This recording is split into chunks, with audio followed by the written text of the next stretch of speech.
Pozdrav ekipa, ja sam Igor i danas ću vam pokazati kako možete registrirati PayPal biznis račun za vašu tvrtku ili obrt. Pa idemo. Prvo ćemo otvoriti Google i upisati PayPal, a zatim u podizboru odabrati Croatia. Kada nam se stranica učita, odabrat ćemo opciju Open a Business Account, a zatim riješiti sigurnosni izazov. Kada je sigurnosni izazov riješen, dobit ćemo opciju za unos našeg e-maila. Nakon maila dolazi nam lozinka i krećemo s kreacijom. Prvo ćemo upisati ime, zatim prezime i nakon toga ime tvrtke ili obrta. U mom slučaju je to Optimus Development. Nakon toga slijedi vaš broj telefona i adresa vašeg poslovanja.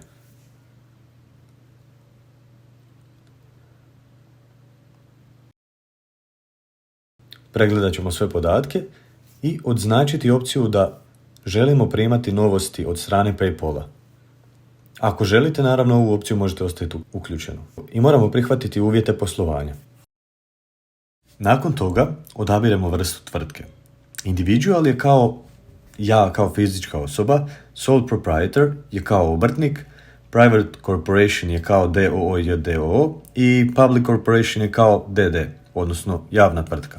U mom slučaju je sole proprietor kao obrtnik. Sad odabirete koje proizvode ili usluge nudite. Po izboru upisujete domenu web stranice vaše tvrtke i nakon toga odabirete državu u kojoj je tvrtka registrirana.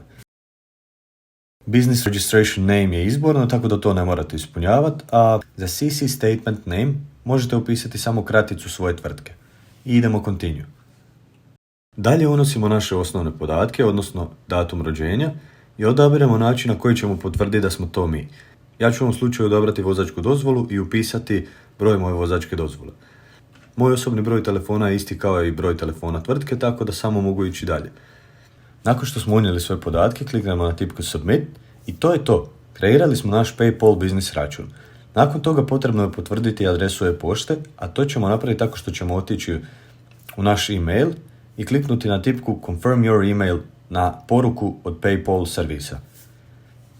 Nakon toga idemo dodati našu karticu obrta, znači idemo u gore desnom uglu na ime profila, Account Settings i idemo na opciju Money, Banks and Cards.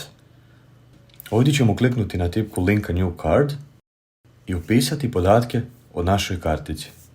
Nakon toga kliknuti ćemo na tipku Link a card i pričekati da se kartica potvrdi. Dobiti ćete poruku da je vaša kartica potvrđena i to je to. Kreirali ste vaš PayPal biznis račun i možete ga koristiti za slanje novca ili primanje od vaših klijenata.